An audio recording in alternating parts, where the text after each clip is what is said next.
법무부가 추진하고 있는 피의 사실 공표 제한 움직임을 둘러싼 찬반 논란이 커지고 있습니다. 기소 전인 사건의 수사 내용이 유출되는 것을 막아 수사의 보안과 중립성을 지키겠다는 의도지만 논란은 좀처럼 사그라들지 않고 있습니다. 조국 법무부 장관 임명 직후에 피의사실 공표 제한이 추진되는 것이 시기적으로 적절치 않고 또 본인 가족 수사가 진행되는 상황에서 피의사실 공표를 제한하는 것이 과연 어떤 영향을 미칠지도 의문이라는 지적이 나오고 있습니다. 여러분은 법무부의 피의 사실 공표 제한 추진 어떻게 보십니까? 오늘 아침 토론에서 짚어보도록 하겠습니다. 오늘도 여러분들의 다양한 의견 함께 보내주시면 토론에 반영하도록 하겠습니다. 100원의 이용료가 있는 유료 문자 샵 3698번으로 보내주시면 저희가 또 토론 중간에 소개해드리고 함께 이야기도 나눠보도록 하겠습니다. 오늘 토론에 함께 해주실 두 분 소개해드리겠습니다. 법무법인 민주 서정욱 변호사, 법무법인 오킴스 엄태섭 변호사입니다. 두 분 어서 오세요. 어서 오십시오. 네, 안녕하세요. 안녕하세요. 우선 엄 변호사님한테 좀 여쭤보겠습니다. 예. 피의 사실 공표. 네. 뭐 제가 사실 오프닝 멘트에서 좀 얘기를 하긴 했는데 어떤 얘기인지부터 좀 개념 정리가 필요할 것 같거든요. 예. 네. 일단 우리 형법 제126조의 내용을 보면 검찰, 경찰, 그러니까 수사기관이죠. 수사기관에서 피의 사실을 공판 청구 전에 공표한 때는 3년 이하의 징역 또는 5년 이하의 자격정지에 처한다라는 내용이 나와 있는데 이 내용을 조금 뜯어볼 필요가 있습니다. 이해하기가 편하도록요. 네. 일단은 피의 사실이 뭐냐라는 점이 있어서 그렇죠. 일단은 즉 범죄 혐의가 의심되는 사실, 아직 그 유무죄가 확정되지 않은 상태에서 현재 수사가 진행 중인 범죄 혐의가 의심되고 있는 그와 같은 사실을 기소되기 전, 그러니까 그 공개된 재판에서 서로 대등한 관계에서 공방을 할 수 있기 전에는 대중에게 공표해서는 안 된다라는 취지인데 예. 그와 같은 내용을 사실 그와 같은 내용은 우리 헌법상 원리 이제 대전제죠. 그 형사 피고인의 유죄 판결이 확정되기 전까지는 무죄로 추정한다라는 무죄 추정의 원칙을 조금 규범력 있게 네. 구체화한 내용이라고 볼 수가 있는 것이죠. 네. 그러니까 이게 쉽게 얘기하면은 지금 언론에서 보도되고 있는 여러 가지 의혹들과 관련된 수사 자체가 이 피의사실 공표 금지가 되면은 못하게 된다라는 거예요. 그렇죠. 이게 개념에서 이제 그 세 가지로 보면 돼요. 네. 일단 저 조문은 이게 빠져 있는데 예. 네. 첫째는 이게 주체가요. 피의사실 공표의 주체는 검찰, 경찰, 그 외에 그 수사를 담당하는 직원들이죠. 행정경찰도 있잖아요. 네. 그리고 이제 감독하는 뭐 윤석열 총장도 감독권자죠. 네. 또는 이게 보조하는 그러니까 계장이라든지 수사계장 네. 모든 게 해당되고요. 자, 그다음에 두 번째 객체는요. 네. 직무상 지득한 것만 됩니다. 사적으로 이게 알게 되고 우연히 알게 된 건 안 되고 수사하는 과정에 직무상 지득한 비밀, 예. 그게 객체고요. 예. 그다음에 세 번째 시점은 공소 제기 전에, 공소 제기 후에는 아니고 네네. 제기 전에 이게 누설한 경우 이게 세 가지 요건을 갖추야 되고요. 저는 이게 126조죠. 이 말이 이게 그 국가적 법익에 들어가 있거든요. 예. 네. 이 말은 한마디로 이게 친고죄나 반의사 불벌죄가 아니고 예. 즉 피해자가 고소하거나 관계없이 상관없이 이건 이게 네. 범죄 수사는 국가적 법익이 침해됐기 때문에 처벌하는 이런 이제 죄입니다. 예. 자, 그런데 이제 법무부가 수사기관의 피의사실 공표를 이제 원칙적으로 금지하는 준칙을 마련할 예정이란 말인데, 자, 이에 대한 두 분의 입장이 좀 다를 것 같으니까요. 좀 여쭤볼게요. 어떤 예. 입장이세요? 일단 뭐 원칙적으로 금지하는 내용은 사실 근데 그 서 변호사님하고 그렇게 크게 다르지는 않을 것으로 네네네. 저는 예상은 하는데요. 네. 원칙적으로 일단 금지하는 내용은 이미 형법에 방금 전에 말씀드렸던 그 126조의 그 피의사실 공표죄로 규정이 되어 있고 그것을 조금 더 이제 구체화하는 내용이고 그동안은 예외와 관련된 내용이 좀 폭넓게 규정이 되어 있다가 이번 기회에 그와 같은 예외 규정을 조금 더 좁게 좀 엄격하게 두자라는 취지로 이번 규정안이 나왔다라고 저는 보는데 사실 그 내용 중에 그동안 2008년 이후에 아무래도 이 피의사실 공표로 인한 어떤 그 처벌 사례가 없다 보니까 네. 이번에 그 규범력을 좀 더 강화하기 위해서 뭐 감찰이라든지 혹은 예외적인 실명 공개 조항을 삭제한다든지 하는 것은 뭐 일견 이해가 될 수는 있는데요. 다만 저는 가장 큰 오해를 불러일으킬 수 있는 것은 결국 시점이라고 저는 생각을 지금 합니다. 시점. 예. 왜 하필 지금이냐라는 것이죠. 네. 사실 그 조국 장관 가족의 혐의로 현재 수사가 진행되고 있는 상태에서 그와 같은 이번에 새로 신설이 되는 그 규정에 의해서 규정의 어떤 대상이 될 수 있는 그런 상황에서 왜 하필 첫 번째로 내는 정책이 이것이냐라는 점에 대해서는 문제 제기가 분명히 필요하다라고 저는 생각을 합니다. 네. 네. 서 변호사님. 저는 이게 은 변호사님하고 방향이 틀려요. 아. 은 변호사님은 이게 좀 더 강화하는 쪽으로 하자는 거 아니에요, 훈령을. 그렇죠. 네. 근데 저는 좀 더 이게 약화, 예외를 폭넓게 허용하는. 무슨 말이냐면 이게 제가 그 박사과정 시험 칠 때요. 예. 우리 형법 제중에 없어져야 될 제 3개만 적으라더라고요. 네. 논문으로. 네. 근데 제가 간통죄하고요. 예. 그다음에 그 혼인빙자 간음죄하고 네. 그다음에 피해사실 공표죄를 제가 논했거든요. 지금 간통죄하고 피해사실 혼인빙자 간음죄는 없어졌죠. 그렇죠. 이 죄가요, 1953년에 형법이 제정될 때부터 있었던 죄입니다. 근데 이 법이라는 거는 절대 불변의 진리가 아니고 예. 시대나 상황이 바뀌면 법도 이게 바뀔 수 있는 거예요. 예. 근데 이 피해사실 공표가 최근에 몇십 년 동안 처벌된 예가 거의 없죠. 네. 이 말이 이게 현실하고 안 맞다는 거예요. 아. 따라서 이게 저는 피해사실 공표를 완전히 없앨 수는 없어요. 그렇지만 이게 폭넓게 예외를 허용하는 쪽으로 대표적인 게 우리 고유정 살인 사건 있죠. 아. 네네. 이걸 이게 공소되기 전에 국민은 전혀 몰라야 됩니까? 아니 이게 성리 사건 있잖아요. 예. 그럼 이게 국민이 공소되기 전에 전혀 몰라야 됩니까? 그게 아니잖아요. 예. 어떤 게 공공의 인물이라든지 또는 이게 그 중대 범죄라든지 이런 경우는 이게 예외적으로 좀 이게 허용해서 위법성을 조각시키는 이런 방향으로 가야 돼요. 왜냐하면 이게 국민의 알 권리가 옛날보다는 상당히 알 권리가 오히려 중요성이 커지고 있는 거예요. 네. 따라서 저는 이제 완전히 없애지는 못하더라도 네. 좀 이게 폭넓게 예외, 위법성 조각을 인정해야 된다. 이게 제 주장이에요. 아, 이제 두 분의 입장이 좀 확실히 달라요. 네. 그러니까는 국민의 알 권리를 조금 더 그렇습니다. 인정해 주시는 충족시키려고. 입장이고 이제 일단 무죄 추정의 원칙에 의해서 네, 피의 대원 사실 측은 변해서는 안 된다는 거죠. 대원칙이 변해서는 안 된다. 예, 알겠습니다. 사실 엄 변호사님께서 예. 언급을 해주셨던 예. 문제긴 한데 사실 네. 시점에 대해서는 좀 논란의 여지가 분명히 있는 것 같거든요. 아까도 네. 말씀을 해주셨던 것처럼 시점이 예. 왜 지금이어야 됐냐. 네, 네, 이 네. 조국 법무부 장관이 임명이 된 직후에 이거를 사법개혁에 마치 필승 카드처럼 꺼내들어서 하는 게 좀 논란의 여지가 있다. 오비기락이라는 뭐 표현이 나올 정도로 지금 하고 있는데 그렇죠. 어떻게 보세요? 저는 이제 그 피해 사실을 갖다가 이제 강하게 규제하는 지금 법을 바꾸겠다는 거 아니에요, 법무부가. 근데 이거 수혜자 1호가 정경심이나 조국 일가가 되는 게 맞는가? 그러니까요. 이런 게 의문이 우려가 들고요. 있죠, 네. 이게 2010년부터 했다고 하잖아요. 네. 네. 근데 그 이후에 박근혜 대통령 특검할 때 기억나시죠?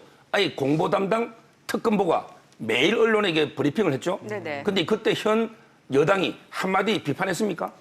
그다음에 이명박 대통령 수사할 때 이게 이미 혐의 다 알았지만 한 번도 이게 비판 안 했죠. 예. 더 문제는 게 양성태 대법원장 있죠. 혐의가 사실까지가 공소되기 전에 전 국민이 몰랐습니까? 다 알았잖아요. 근데 그때는 한마디도 안 하다가 왜 갑자기 조국 장관 되니까 그 가족이 1호 수혜자가 되느냐. 따라서 이게 저는요. 만약에 법무부가 개정을 하더라도 네. 조국 일가 이후로 아, 우리 헌법에 적용 보면 시점을요? 우리 헌법에 보면 대통령이 그 헌법을 개정하더라도 당의 대통령한테 적용 안 되죠. 그렇죠. 다음부터 되잖아요. 네네. 그럼 이게 저는 조국 일가 다음 수사부터 적용해라. 이게 제 주장입니다. 아, 예. 두 분 다 시점에 대해서는 분명히 논란의 여지가 분명히 있다는 사실을 저는 네, 예, 뭐 최근에- 공통적인 의견으로 갖고 계신 것 그렇죠. 같습니다. 뭐 오얏나무 아래서 각근을 고쳐매지 마라라는 네. 사실 오해를 비판도 불수 있으니까요. 예, 충분히 오해를 불러일으킬 수 있고 뭐 최근에 평화당에서 그런 뭐 보도자를 내기도 했었고요. 네. 네. 그럼 실제로 이게 이 피의 사실 공표 제안을 하게 되면은 지금 이제 언론 보도에 나오는 내용을 보게 되면은 이제 조국 법무부 장관의 부인인 그 정경심 교수가 가장 먼저 그 것이다. 수혜를 본다라는 얘기가 있는데 이거는 맞는 얘기인가요? 저는 그럴 수 사실 있는 건지가 좀 일단 좀 궁금하거든요. 뭐 앞서 서 변호사님께서 말씀하신 것처럼 그 첫 번째 수혜자가 되어서는 안 된다라는 취지에 대해서는 뭐 찬반 양론 있을 수 있는데요. 저는 사실 수혜라는 표현이 적절한지에 대해서는 좀 의문이에요. 왜냐하면 이미 피의사실 공표는 하지 못하도록 되어 있거든요. 네. 우리 형법상 되어 있고 또 해서도 안 될 것이고 다만 이게 이제 원칙과 예외의 문제라고 보는데 그 조국 장관의 가족의 문제이기 때문에 공공의 이익에 부합을 해서 국민의 알 권리 차원에서 공표가 허용된다는 논리는 충분히 있을 수는 있는데 예. 여전히 형법에서 그와 같은 예외는 규정해 놓고 있지 않은 상황이기 때문에 수사 절차와 관련된 부분은 몰라도 수사 내용에 대한 공표는 허용되어서는 안 된다라는 부분에 있어서는 뭐 이와 같은 경우도 이제 동일하게 적용이 돼야 되지 않을까 싶은 생각입니다. 네. 그런데 제가 보기에요. 지금 이게 조국 수사하는 팀 있죠. 그렇죠. 이 팀이 이게 가장 피해사실 공표를 안 하고 있어요. 지금 이게 뭐 여당에서는 막 피해사실 공표한다고 공격했죠. 네. 근데 그게 전부 잘못된 거예요. 대표적으로 이게 부산대 그 의전원의 노환중 교수 있잖아요. 네네. 근데 그것도 뭐 주치 임명할 때 이력을 담당했다. 이것도 이게 검찰이 누설한 게 아니고요. 근데 이게 뭐 언론사가 컴퓨터 보고 취재한 거예요. 그다음에 그 옛날에 박지원 의원이 표창장 있죠, 동양대. 네네네. 이것도 이게 피해사실 공표처럼 딱 제시했잖아요. 근데 검찰이 압수수색한 거는 흑백이에요. 따라서 이게 뭐 한 4가지 정도 현 여권이 이게 피해사실 공표로 주장하지만 실제 그 검찰의 제가 알기로는요, 피해사실 공표한 거는 거의 없고요. 네. 오히려 이게 지금 검찰은 제대로 하고 있는 거죠. 근데 저는 부당하게 오히려 감찰권이나 수사 개입 의도로 계속 문제 삼는 거지. 실제 지금 기자들 다 물어보세요. 지금처럼 이게 취재가 안 되고 제대로 이게 보안이 유지되는 경우는 없었다. 이게 기자들의 일반적 생각이에요. 아, 예. 자, 우리 시청자분들도 피의 사실 공표 제한, 공표 금지와 관련해서 다양한 의견을 갖고 계시는데요. 네. 그 내용들, 문자 내용들 좀 소개를 해드리도록 하겠습니다. 자, 보시게 되면 끝자리 0375님, 피의 사실 공표 제한 반대합니다. 국민도 알 권리가 있습니다. 라고 올려주셨습니다. 네, 8030님 피의 사실 공표 제한 지금은 아닙니다. 누구의 의견인지 어이가 없네요. 라고 문자 주셨습니다. 네. 자, 반면에 끝자리 6222님이 아무도 못한 일 지금 하는 게 뭐가 문제인가라고 또 올려주셨네요. 네, 1310님은 국민의 알 권리 존중해줘야 합니다. 라고 말씀하셨습니다. 네. 자, 끝자리 9700님이 무죄 추정의 원칙에 의해서 국정원 올려주셨고 그때는 맞고 지금은 틀리다라는 부분에 대해서 뭐 내로남불에 대한 예. 얘기인 것 같습니다. 네. 또 2402님 무죄 추정의 원칙 대전제가 지켜져야 한다는 말씀 동감합니다. 이 눈두렁 시계 보도로 노무현 대통령 명예 실추했던 반복돼서는 안 됩니다. 네. 네. 끝자리 3670님 조국 장관 재판 끝나고 공청회에 가서 내년에 시행하세요. 조국 장관 가족 보호로 법이 아무 때나 해석이 되면 안 됩니다. 1310님 조국 본인에게 유리하게 하기 위해 공표라는 것 국민도 잘 압니다. 속보입니다. 라고 지적하셨습니다. 네, 저희 계속해서 여러분들의 다양한 의견 유료 문자 샵 3698로 받고 있습니다. 다양한 의견 올려주시면 제가 또 토론 중간에 소개를 해서 두 분의 변호사와 그 내용까지도 좀 이야기를 나눠보도록 하겠습니다. 네, 사실 이 조국 장관이 과거에 이 피의 사실 공표에 대해서 옹호하는 발언을 했다라는 부분도 논란이 좀 되는 부분인 것 같거든요. 그래서 뭐 이제 저희가 이제 쉽게 쓰는 표현으로 뭐 내로남불이다.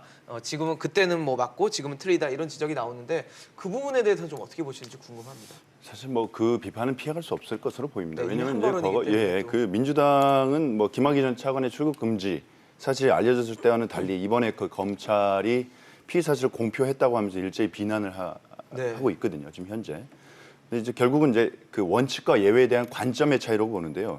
이번 조국 장관 가족 문제에 대해서는 피의 사실 공표죄의 원칙을 얘기한 것이고 김학의 전 차관의 문제에 대해서는 피의 사실 공표죄의 이제 예외를 얘기한 것이라고 보는데 네. 결국에는 그 원칙과 예외를 가르는 그 기준, 그 공공의 이익이란 그 공공의 이익과 그리고 네. 국민의 알 권리 네. 그리고 피의자 인권의 잣대를 어떤 기준으로 놓고 분류할 것이냐에 대한 그런 어떤 관점의 차이가 있을 수 있을 것으로 보입니다. 네. 저는 이게 어떻게, 네. 그래서 이게 조국 장관에 대해서 조국의 적은 과거의 조국이다 이런 말이 있고요. 네. 그다음에 내로남불이 아니고 조로남불. 조국이 하면 이게 그 뭐 로맨스고 남이 하면 이게 불륜이냐 이런 이게 비판이 있는 거예요. 네. 왜냐하면 이게 김학의 장관 그때하고 원칙 얘기가 왜 다릅니까? 지금 이게 조국 장관 일가에 대한 수사가 공공의 이익과 관계 없습니까? 이거야말로 이게 국민의 알 권리가 전형적으로 적용되고 이거야말로 이게 가장 공공의 이익이 있는 거예요. 그런데 본인 권에게 무조건 피해자 인권이 중요하고 이것뿐만 아니라 무죄 추정 원칙도 마찬가지예요. 그럼 이게 본인 부인 정경 씨만 무죄 추정 원칙이 있습니까? 근데 조국 장관이 과거에 한 발언 보세요. 무죄 추정 원칙이라는 게 뭐 이게 수사를 말란 뜻이 아니다 이런 또 이게 글도 있어요. 저는 이게 그 본인의 과거 글을 한번 읽어보면서 저는 이게 그게 객관적이고 맞는 거예요. 지금 조국 장관은 당사자예요. 따라서 이게 과거의 제3자로서 객관적으로 관찰할 때 과거의 주장이 저는 맞는 거다 이래 보는 거예요. 지금 보니까 화면에도 이제 네, 과거 2011년에 발언이 이제 나오고 있는데 피의 사실 공표도 정당한 언론의 자유 범위 안에 있다. 예, 좀 많이 그러니까 지금이랑 당시의 해석이 입장과 다르네요. 지금의 어떤 이 행보와는 조금 다른 부분들이 분명히 보여서 아까 내용을 보니까 조적조가 맞는 것 같아요. 내용이.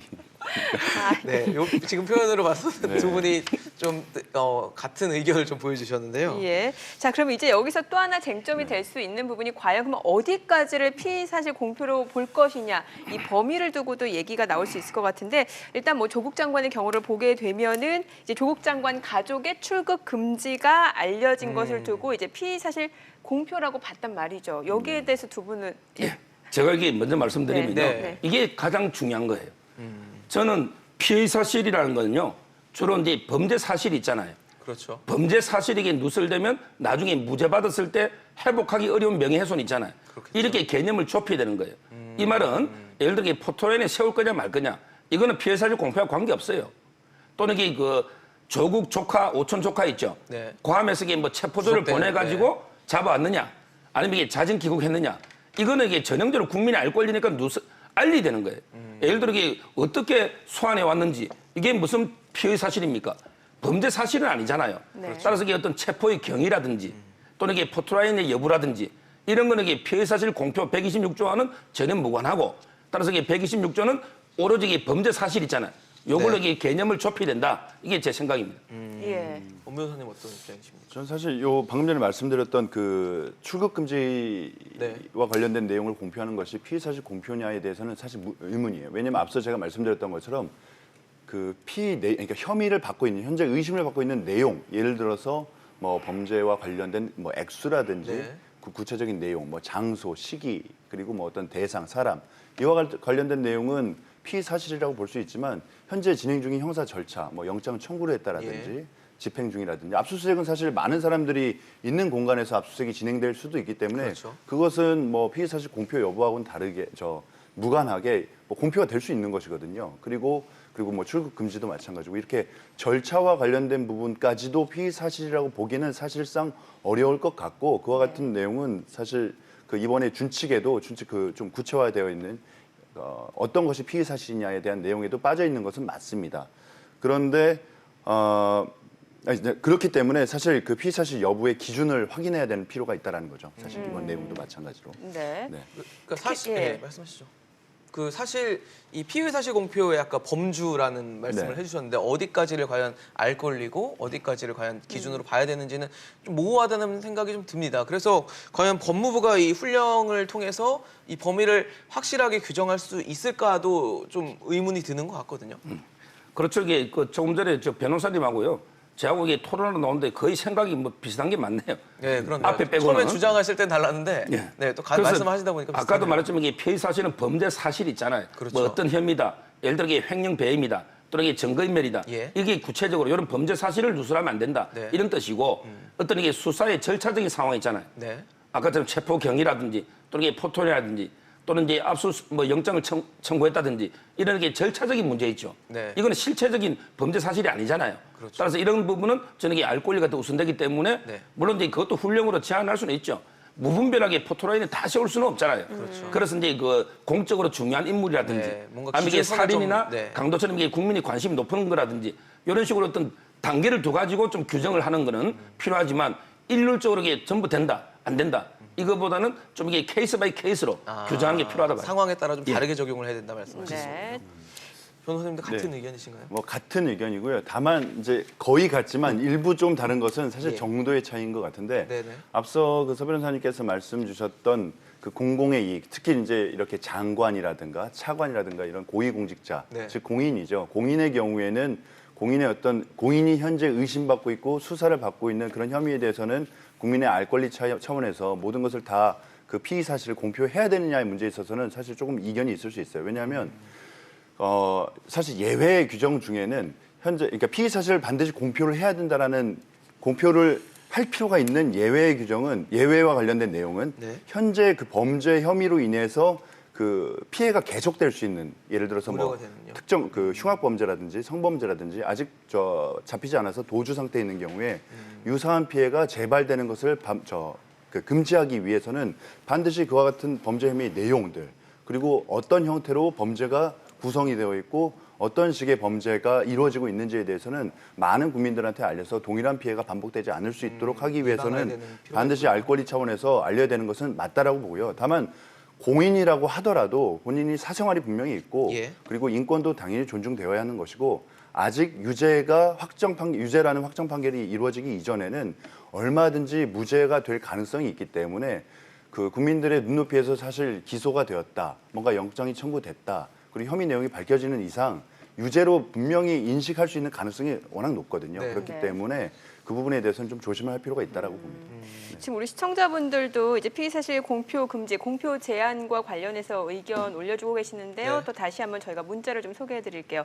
끝자리 7679님이 이제 국민의 알 권리는 중요합니다만 거짓 뉴스를 알 권리는 없습니다. 그러니까 거짓을 흘려서 정치를 하는 언론은 공공의 이익에 반합니다. 규제가 어느 정도는 필요하다고 또 의견 올려주셨네요. 네, 2858님은 법무부가 조국 가족을 변호하는 로펌입니까? 이제는 정부기관 사유화까지 합니까?라고 좀 뭐 분노가 약간 섞여 있는 듯한 문자를 또 주시기도 했습니다. 네, 또 끝자리 0316님이 확실하지 않은 사항을 언론에 흘려서 이제 과거 고 노무현 대통령을 먼 곳으로 떠나 보냈습니다. 피해 사실 공표 절대 반대입니다라고 또 올려주셨네요. 네. 또 4582님 이거 뭐 굉장히 많은 분들이 또 네. 언급을 해주신 부분인데 국민의 알 권리 존중해 주세요라고 네 짧지만 굉장히 강력한 멘트를 또 주시기도 했습니다. 네.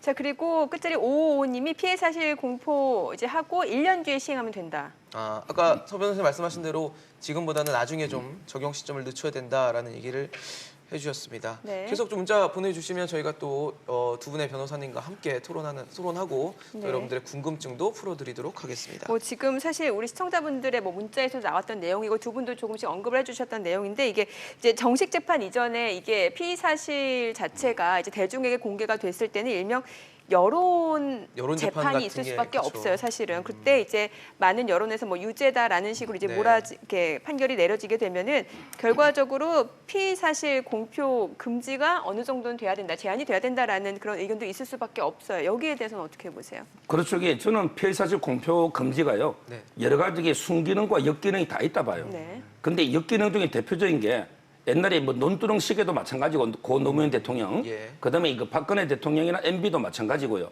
과거에 검찰이 피의 사실을 악의적으로 살짝 유포하면 그럼 이게 여론이 악화되죠. 그렇죠. 근데 악화된 여론을 가지고 다시 이게 수사의 동력으로 삼는 이렇게 악용한 거 많거든요. 이런 거는 이게 철저히 없어져야 되고 예. 다만 이제 제가 이번에 꼭 강조하고 싶은 거는요. 여든 야든 이제는 이게 역지사지해봐야 돼요. 이제는 논두렁도 놓고 박근혜 대통령도 놓잖아요. 그러니까. 따라서 이게 당리당략으로 접근하지 말고 네. 우리 이게 100년 대계 형사사법 체계를 바로잡는다. 이런 이게 그 사명감으로 예. 여든 야든 이게 입장을 서로 바꿔놓고 제대로 된 이게 그 허용과 예외 이걸 이게 만들어야 되거든요. 왜냐하면 이게 역기능 아까 좀 전에 말했지만 또 이게 순기능도 있어요. 예. 순기능은 이게 아까처럼 뭐 국민의 알 권리도 있는 거고요. 그다음에 또 이제 흉악범은 재범 이런 걸 방어하는 이런 측면도 있기 때문에 저는 이게 두 가지 측면을 다 봐가지고 여든 야든 역지사지해서 제대로 한번 만들어보자. 너무 이게 당리당략으로 접근하지 말자. 이 말씀을 이렇게 꼭 드리는 거예요. 네네. 예, 저도 그 여론 재판과 관련해서는 여론 재판으로 유죄 판결은 엄연히 잘못된 것이죠. 예. 당연히 이건 너무 잘못된 것이고 특히나 그 형법은 구성 요건이라는 것이 명확하게 규정이 되어 있습니다. 네. 그 구성 요건 중에 단 하나라도 결여가 되면 그 뭐 혹여 비난은 받을 수 있을지언정 그것이 유죄라고 보기는 어려운 것이거든요. 그런데 여론의 향방에 따라서 유무죄의 향방이 가려진다면 그것은 사실 정말 그 무죄 추정의 원칙뿐만 아니라 그 피해자 개인의 인권도 심대하게 침해가 될 수 있다라고 보기 때문에 네. 여론 재판은 반드시 피해야 된다라고 보는 것은 뭐 아마 그 공통된 시각일 것으로 보입니다. 여기서 이제 꼭 하나 강조하고 싶은 거는요. 네네. 네. 피해 사실 공표가 이제 예외 허용되더라도요. 네네. 반드시 이게 그 피해자의 인권 있잖아요. 예. 이걸 위해서 피해 사실 공표라는 게 허위다. 이런 경우에 반론권 있죠. 네네. 반론권에게 충분히 보장해주고 그다음에 피해 사실이 누설됐는데 나중에 무죄가 났다. 네. 이런 게 정정 보도라든지 네. 그렇게 판결을 공지를 해가지고 네. 회복시켜주는 이런 게 피해자의 어떤 인권을 보호하는 예. 이 장치도 이게 같이 반드시 강구돼야 된다. 이 말씀을 이렇게 꼭 드립니다. 네. 자, 또 하나 네네.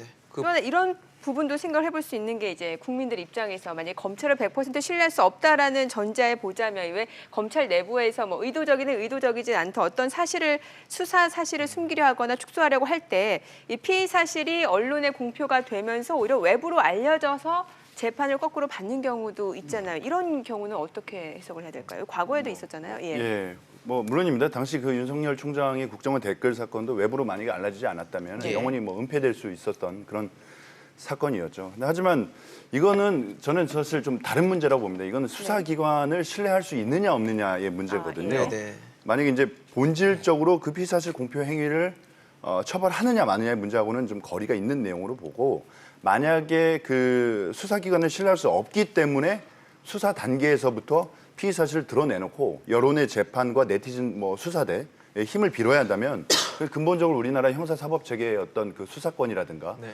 기소권이라든가 이런 것 자체가 아무 의미가 없어져 버리는 것이 일단 뭐 돼버리는 신뢰는 해야 되는 것이거든요. 거죠. 일단은 신뢰한다라는 전제하에 이 논의가 이루어져야 된다는 거지 신뢰를 하지 못한다라고 하면 사실 근본적으로 피의사실 논의 공표 자체가, 문제가 아니라 네. 다른 논의가 되어버리는 거죠. 사실. 네. 이게 바로 이제 그 순기능이에요. 아까 이게 제가 역기능도 있지만 순기능도 있다 했잖아요. 네. 예를 들어 이 검찰에서 어떻게 조직적으로 은폐를 하고자 할 때 이런 경우에 양심적으로 내부 고발하는 거 있잖아요. 네, 이런 게 순기능이거든. 이런 경우에 피해 사실 공표될 수가 있겠죠. 그러나 그런 거는 위법성이 조각된다. 요즘 이게 법은요, 자국의 공무상 비밀 유지도 중요하지만 오히려 이게 내부적으로 양심적으로 고발하는 이런 이제 내부 고발자를 보호해야 된다. 이게 상당히 중요한 또 이게 법의 취지이기 때문에 중요하죠. 네. 저는 이게 수사기관도 이런 이게 어떤 공익 목적으로 양심적으로 누설했을 때는 처벌해서는 안 된다. 이렇게 보는 거예요. 네.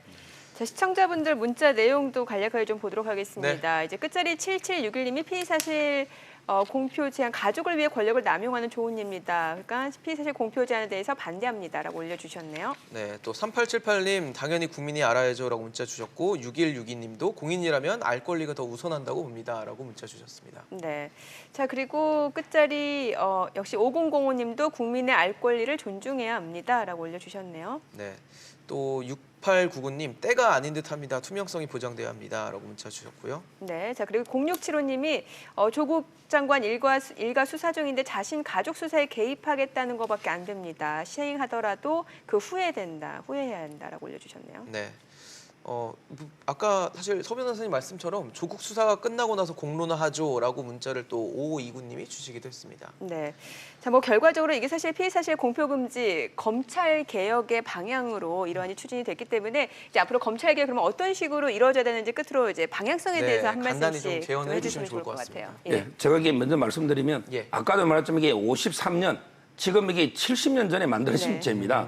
이 말은 이게 그 시대와 상황이 변했잖아요. 예. 이만큼 이게 언론 자유나 국민의 알 권리가 강화되고 있고요. 따라서 이게 저는 완전히 피의 사실 공표를 없앨 수는 없지만 네. 예외적으로 이게 허용되는 요건을 좀 이게 명확하게 해서 좀 확대하는 방향으로 근본 방향이 뒤바뀌게 되고요. 네, 좀 완화하는 걸로. 그렇죠. 네네. 오히려 이게 예외를 확대하는 국민의 알 권리 보장 차원으로 보장해주는. 좀 이게 확대하는 게 필요하고 예. 그래서 이제 공적인 인물이라든지 살인이나 강간처럼 이게 흉악범이라든지 이런 경우는 이게 좀 확대하는 이게 필요하다고 보이고 네. 항상 이게 법이라는 거는 현실을 따라가야 되는 거예요. 법이라는 게 어떤 절대 불변 그건 아니기 때문에 그 큰 방향은 그렇게 돼야 되고 그다음에 두 번째 시점은 아까도 말했지만 이게 오해 박상기 장관이 이게 말을 해놨고도 오비이락 이 그렇죠. 우려 때문에 이게 발표 안 한 거 아닙니까? 조심스럽게 따라서 이게 그 조국 장관이 만약에 개혁할 때는 정말 이게 진심이 있으면 본인부터 이게 본인은 적용 안 되고 네네. 그 다음부터 이게 적용하겠다 아. 이런 이게 선언이 필요하다 봅니다. 네.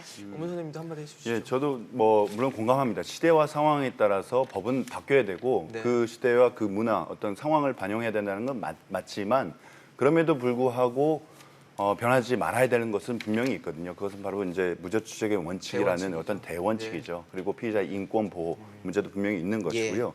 예외적인 상황을 분명히 마련을 해야 된다고 봅니다. 국민의 알 권리도 분명한 기본권 중에 하나이기 때문에 따라서 예외적으로 현재 피해가 확산되고 있거나 혹은 피해가 예상되는 상황인 경우 그런 경우에는 반드시 알려야 될 필요가 있고 그다음에 또 하나는 이제 공공의 이익에 부합해서 국민의 알 권리를 충족시킬 필요가 있는 경우 물론 이제 공공의 이익을 어떤 기준으로 놓고 네, 그것도 보느냐에 좀 명확해야 대해서는 될 필요가 분명히 있어 이제 보이네요. 기준 설정이 필요하겠지만 네.